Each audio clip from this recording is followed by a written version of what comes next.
They said love knew no color. They lied. My grandfather learned this truth at 65, when the woman he'd sacrificed everything for left him dying in a hospital bed, choosing a younger white man's arms over their 40-year marriage.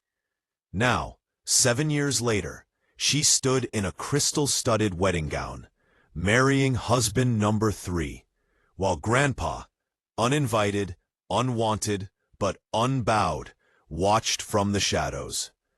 What happened next would become family legend. What my cousins and I did afterward would become family justice. Before we continue, please subscribe to this channel and like this story to keep us going. Thank you. The Memphis summer heat pressed down like God's own iron, but inside the Peabody Hotel's grand ballroom, the air conditioning hummed at a temperature cold enough to preserve both champagne and hearts. I watched my grandmother, Vivian Thornton Ashford Montgomery, soon to be Thornton Ashford Montgomery Caldwell, glide across the marble floor in a dress that cost more than most people's cars. At 72, she'd had enough work done to pass for 55, though her hands betrayed her, gnarled and spotted despite the diamonds weighing them down. She didn't see us yet.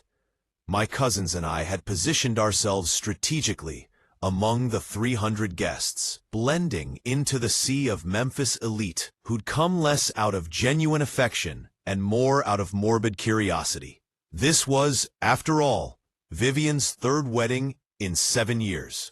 She looks happy.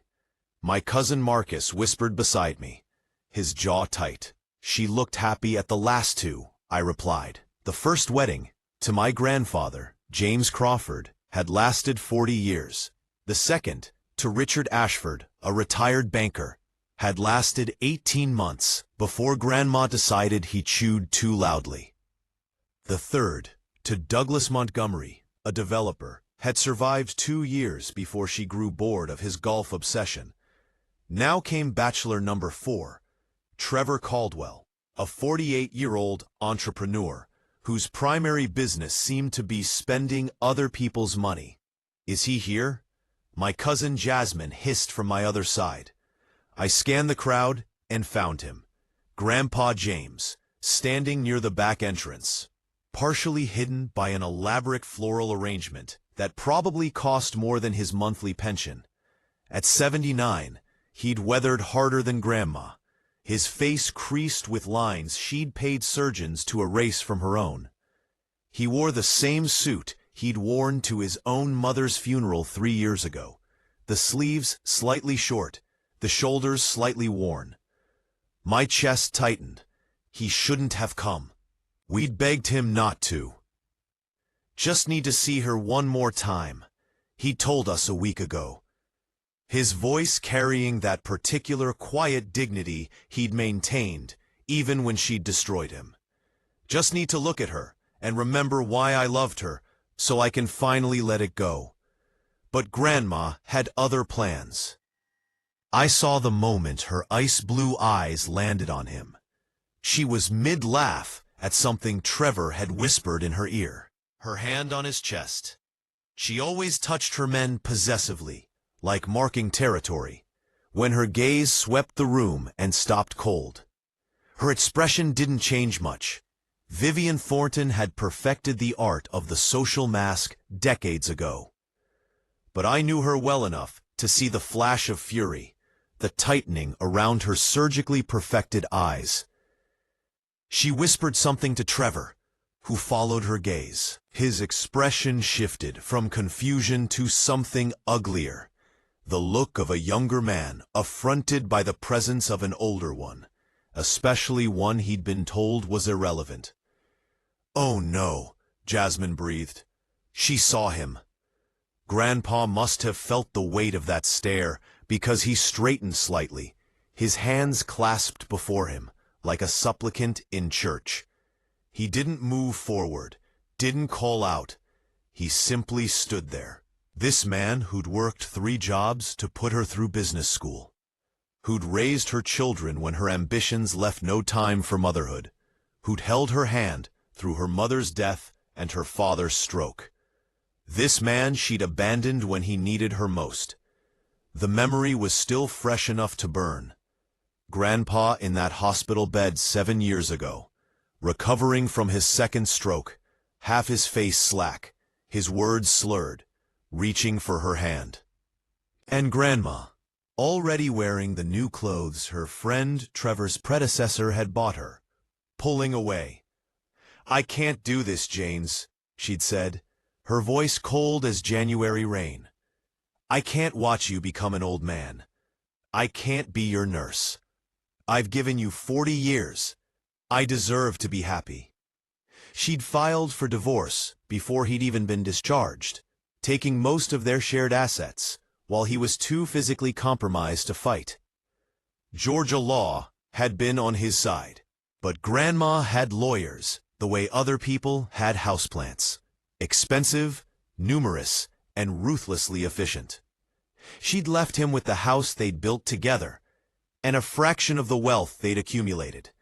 The house she'd grown up in, the business she'd inherited from her father, but that Grandpa had actually run for 20 years.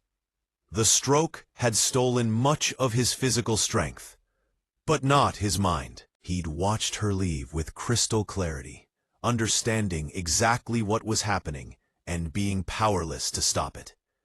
Now, she was striding toward him, Trevor at her side, her wedding dress whispering against the floor like threats. Marcus grabbed my arm. "Should we?" "Wait," I said, though my heart hammered. We'd planned for this possibility, but I'd prayed it wouldn't come to this. Grandma reached Grandpa, with the crowd parting before her like the Red Sea before Moses.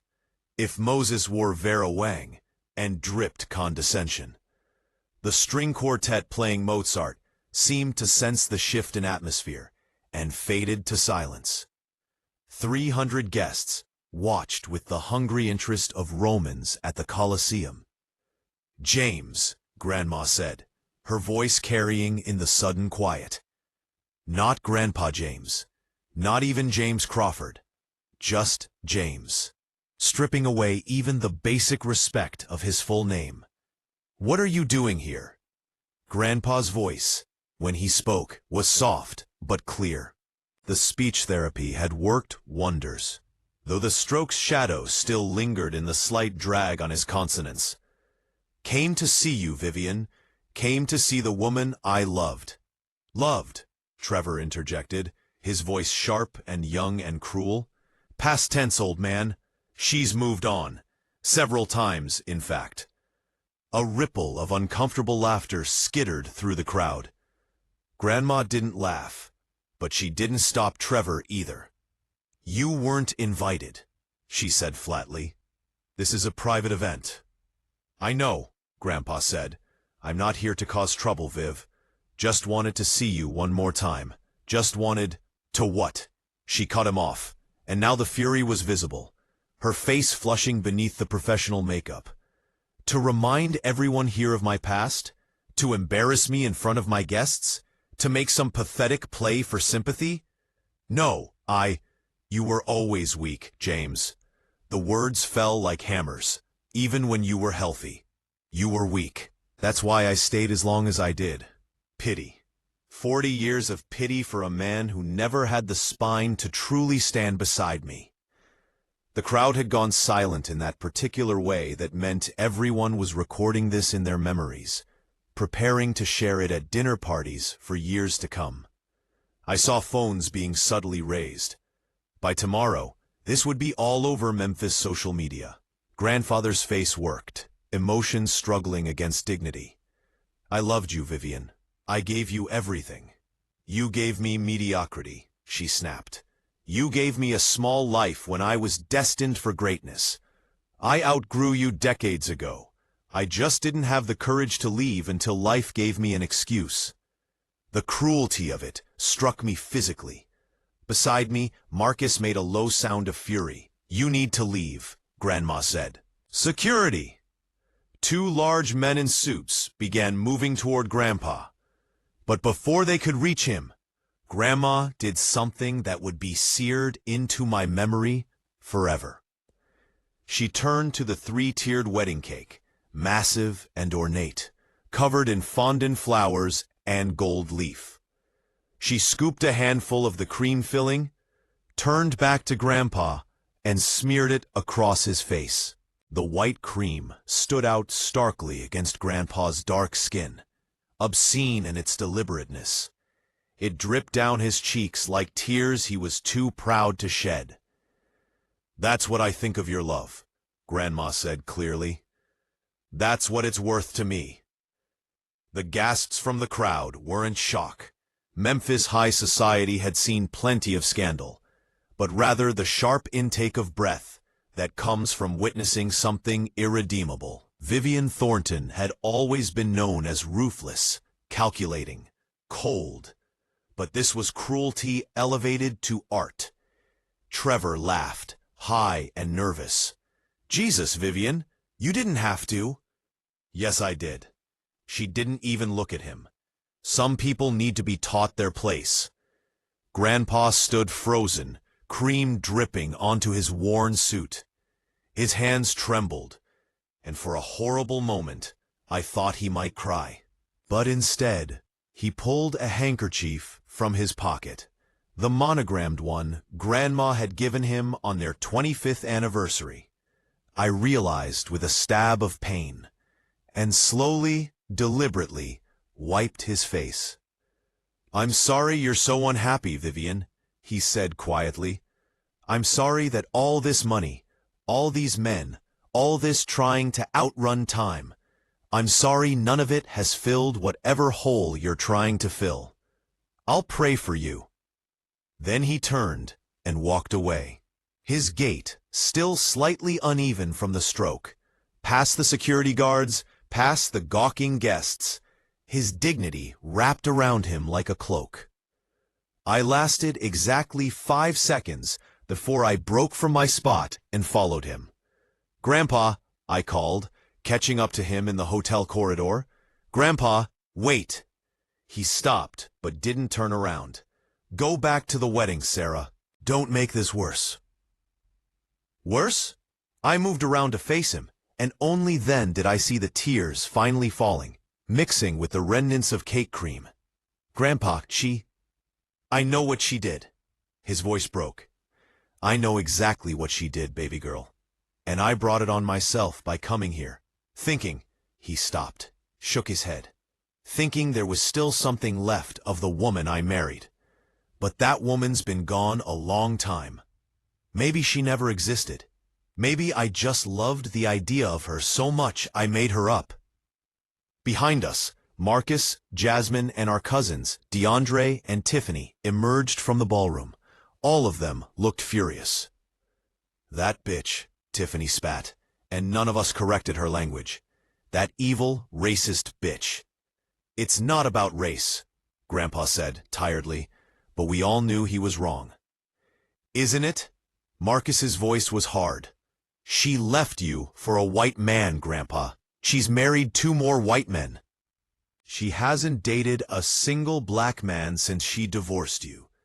She left me because I got old and sick," Grandpa said. "Because I became inconvenient." "She left you because you were a black man who got old and sick," I corrected gently. "Because she could get away with it. Because her white society friends would understand, would even applaud her for moving on." Would they have been so understanding if she'd done the same thing to Trevor? Grandpa closed his eyes. "Don't do this. Don't make this about this." "It's already about that," DeAndre cut in. "It's always been about that. You think Richard and Douglas would have tolerated the way she treated them if they'd been black? She divorced Richard because he chewed too loud, man. She left Douglas because he played too much golf. But she stayed with you through everything, until you got sick, because you were useful. You ran her daddy's company, raised her kids, gave her the appearance of being progressive while she built her empire. And the second you couldn't do that anymore, the second you needed her, stop." Grandpa's voice cracked like thunder. Just stop. I don't want to hear this. I don't want to turn 40 years of my life into some kind of racial grievance. I loved her. She didn't love me enough. That's all there is to it. We stood in silence, the five of us, watching this man we all adored try to hold on to his dignity while his heart broke again. Finally, Jasmine spoke, her voice soft but steely. "Okay, Grandpa, okay. We won't talk about it anymore. We'll take you home." "No." He straightened, wiping his face again. "No, you kids go back. It's your grandmother's wedding. Family should be there. She's not our grandmother," Marcus said flatly. "Not anymore. Not after this." "Yes, she is." Grandpa's voice was firm now. "She's blood, and blood matters, even when it disappoints you, even when it betrays you. You go back there, you smile, you dance, you play your parts. Don't give Memphis society the satisfaction of seeing this family tear itself apart." "But Grandpa," I started. "Please, Sarah." He looked at each of us in turn. "For me, go back. Be gracious. Show them what real class looks like. Not the kind you buy, but the kind you're born with, the kind you choose. Promise me." We promised, though the words tasted like ash. We watched him walk away, getting smaller as he moved down the long corridor toward the exit, until he turned a corner and disappeared. Then we looked at each other. "So," Marcus said conversationally, "how are we going to destroy her?" "Carefully," Jasmine replied, pulling out her phone. "Thoroughly, and in a way she'll never see coming." We returned to the wedding with smiles painted on like war paint. Grandma stood by the bar, holding court, Trevor's arm around her waist. She saw us enter, and her eyes narrowed slightly, but we didn't approach her.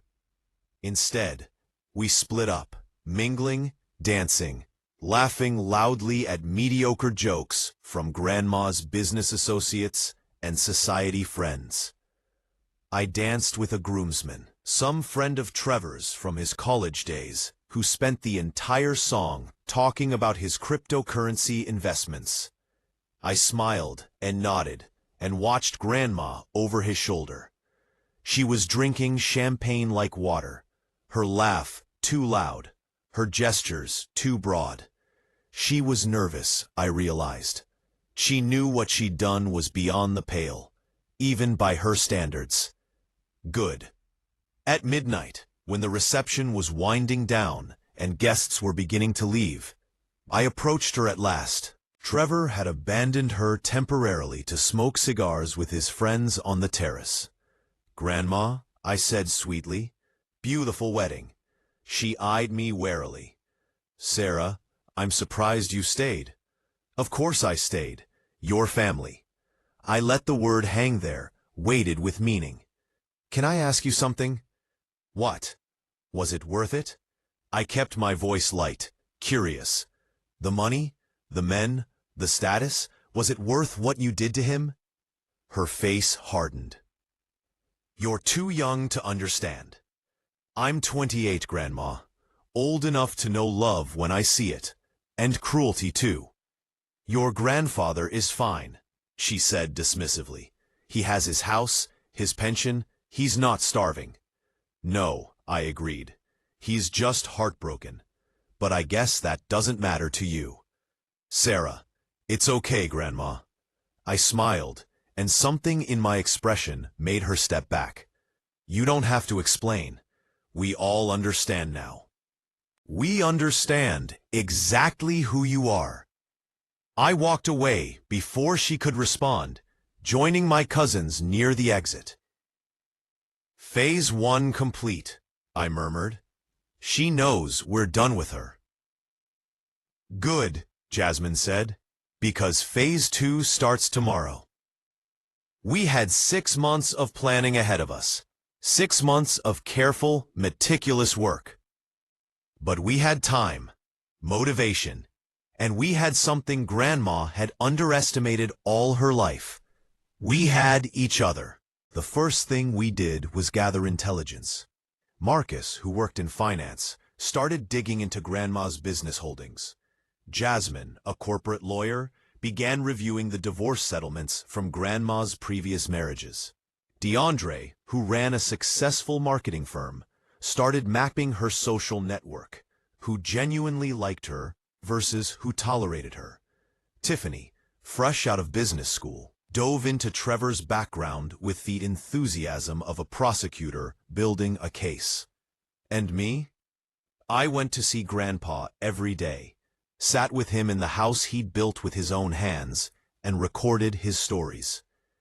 "Tell me about when you met Grandma," I'd say, my phone recording audio. "Tell me about building the business. Tell me about what happened during the divorce." Grandpa didn't ask why I wanted to know. Maybe he understood, in that way of his, that had always seen more than he let on. Or maybe he just needed to talk, to process 40 years of love and 7 years of betrayal. Either way, the stories came pouring out. I met her at a lunch counter sit-in. He told me one afternoon, his hands wrapped around a cup of tea I'd made him. 1965, Memphis. This tiny white girl couldn't have weighed 100 pounds soaking wet, standing up to a crowd of angry segregationists 3 times her size. Had fire in her eyes, your grandmother. Conviction. I thought she was the bravest person I'd ever seen. What happened? We got arrested together. He smiled at the memory. Spent a night in jail, talking through the bars between the men's and women's cells. She told me about her father's business, how she wanted to take it over someday, make it bigger, better, how she wanted to prove that she could build an empire despite being a woman in a man's world. I told her I'd help her do it. And you did. I did. The smile faded. For 40 years, I helped her build that empire, managed her properties, negotiated her deals, ran the business side while she handled strategy and growth. We were a team, or at least, I thought we were. What changed? He was quiet for a long moment. I don't know, baby girl. Maybe nothing changed. Maybe she was always going to leave once I stopped being useful. Or maybe, he paused, choosing his words carefully. Maybe she always resented me, a little. I was a black man in her white world. I made her progressive by association, but I also reminded people that she wasn't quite as elite as she pretended to be. The wives of her business associates, they were polite to me, but I never quite belonged.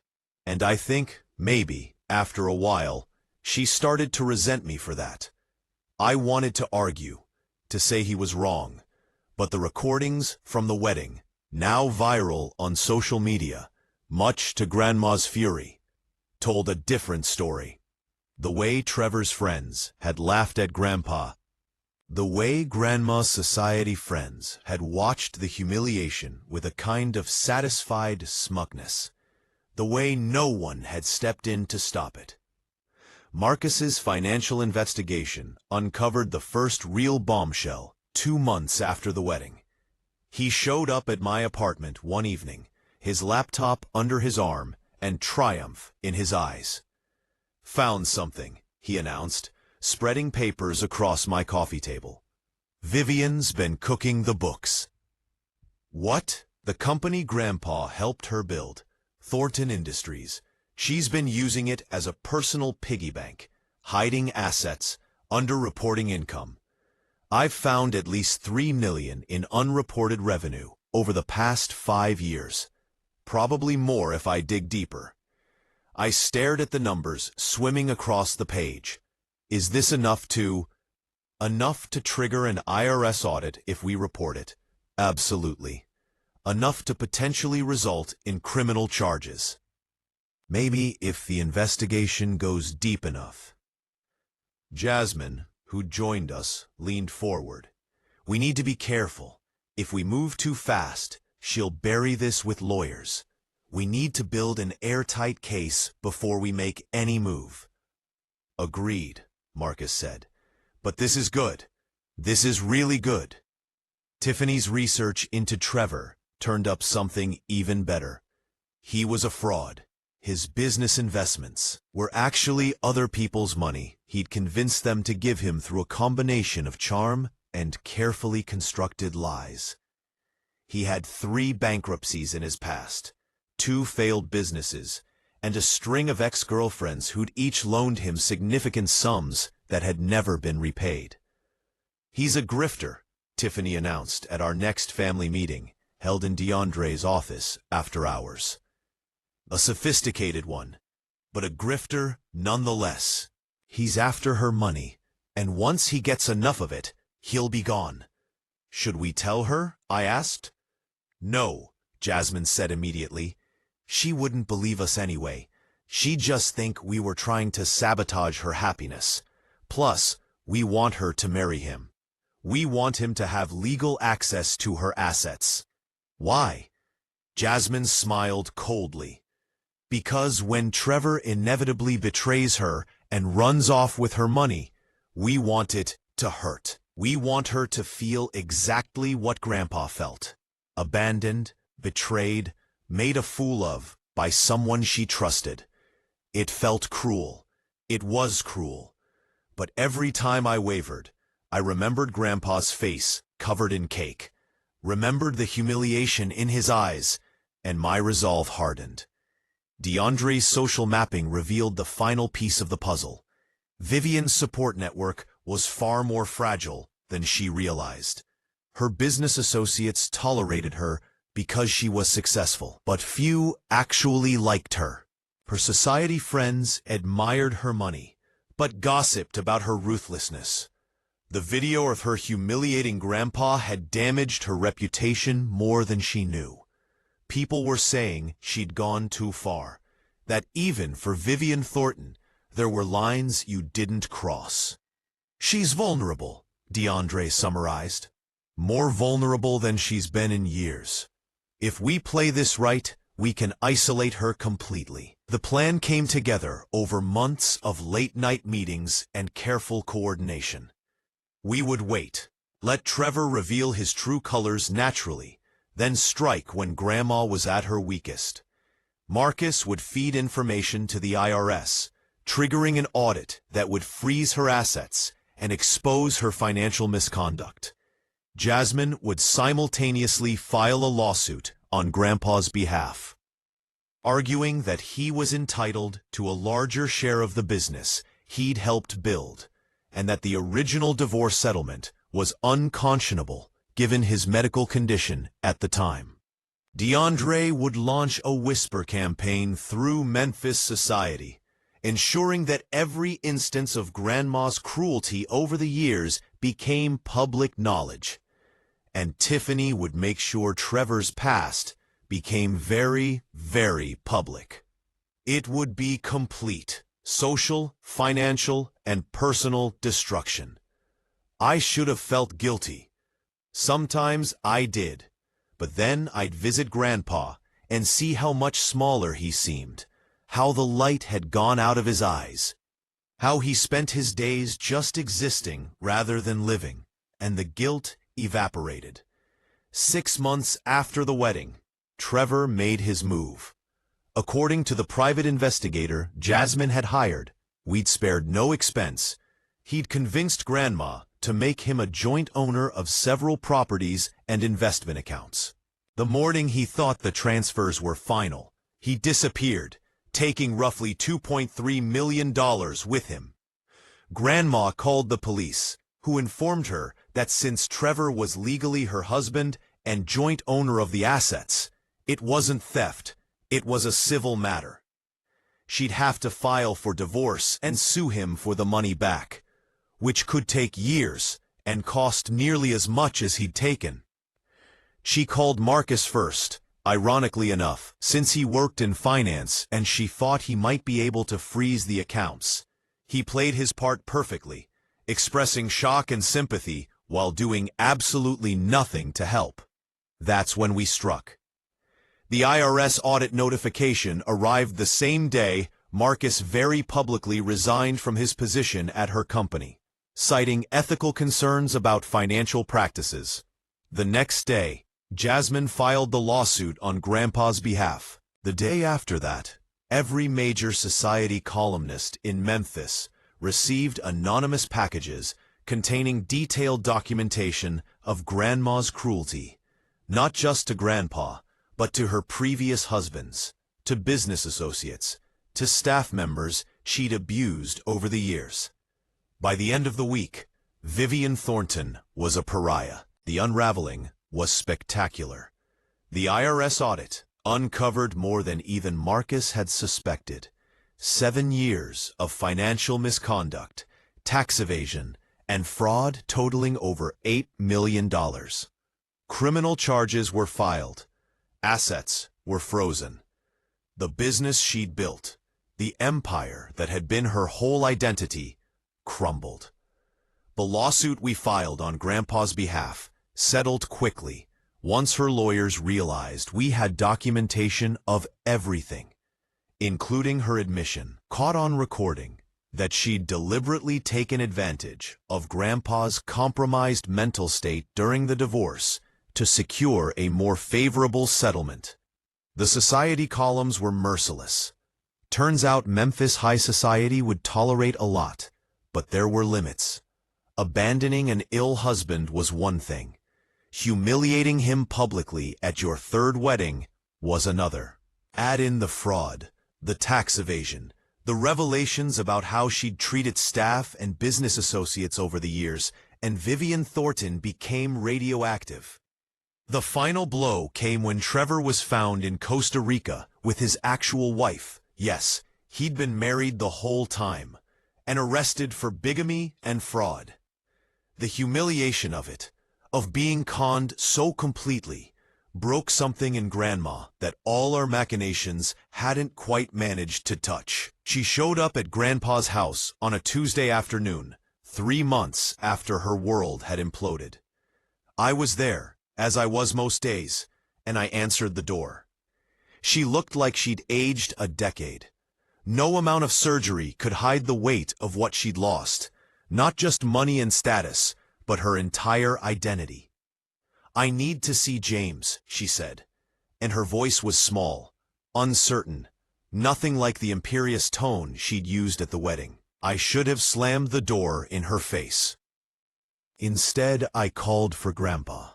He came to the door, saw her, and went very still. They stared at each other across the threshold. This man she'd destroyed, and this woman we'd destroyed in turn. "Vivian," he said finally. "I'm sorry." The words burst out of her like they'd been held back too long. "James, I'm so sorry. For everything. For leaving you. For the wedding. For—" her voice broke. "For wasting 40 years of love because I was too proud, too ambitious, too—" "Stop." His voice was gentle. "You can't do this, Viv.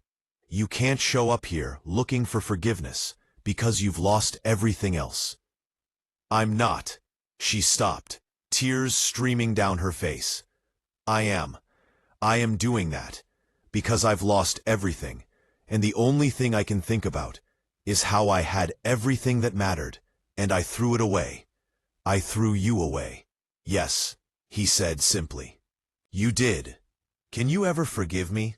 Grandpa looked at her for a long moment, and I saw something in his face I hadn't seen in months. Peace. "I forgive you, Vivian," he said. "I forgave you the day you left. I forgave you after the wedding. I forgive you now. But forgiveness doesn't mean reconciliation. It doesn't mean we go back. You made your choices, and I've made mine. I choose peace now. I choose to spend whatever time I have left with people who value me, not use me. I choose myself." She sobbed, a broken sound that might have moved me if I hadn't watched Grandpa cry himself to sleep so many nights. "I understand," she whispered. "I just needed you to know. I needed you to know that you were right. None of it filled the hole. None of it mattered. You mattered, and I was too stupid to see it. She turned to leave, then stopped and looked back at me. You did this, she said, and it wasn't a question. You and the others? You destroyed me. And I said, yes, I said simply, we did. Was it worth it? I thought about Grandpa's tears, about his dignity, about the lesson we'd needed to teach her about consequences. Ask us in 40 years. She left, and we never saw her again. Grandpa lived 5 more good years, surrounded by grandchildren who loved him, and a community that remembered what Grandma had tried to make everyone forget, that he was a good man who deserved better. He never spoke of Grandma again, never asked what we'd done or how we'd done it. Maybe he didn't want to know. Maybe he already knew. He died peacefully in his sleep, in the house he'd built, with family holding his hands. The last thing he said to me, the night before he passed, "Don't let what she did make you cruel, baby girl. Don't let her take that from you." I'm still working on that part. Grandma lost everything. Her business, her reputation, most of her wealth. Last I heard, she was living in a modest apartment in Nashville, estranged from most of the family. Some of my cousins have forgiven her. I haven't yet. Maybe someday. This is the story of what happens when cruelty meets consequences, when love meets betrayal, and when family decides enough is enough. Was what we did right? I don't know. Was it justice or just revenge? Maybe both. Maybe neither. All I know is that sometimes the people we love need someone to fight for them when they're too dignified to fight for themselves. What would you have done?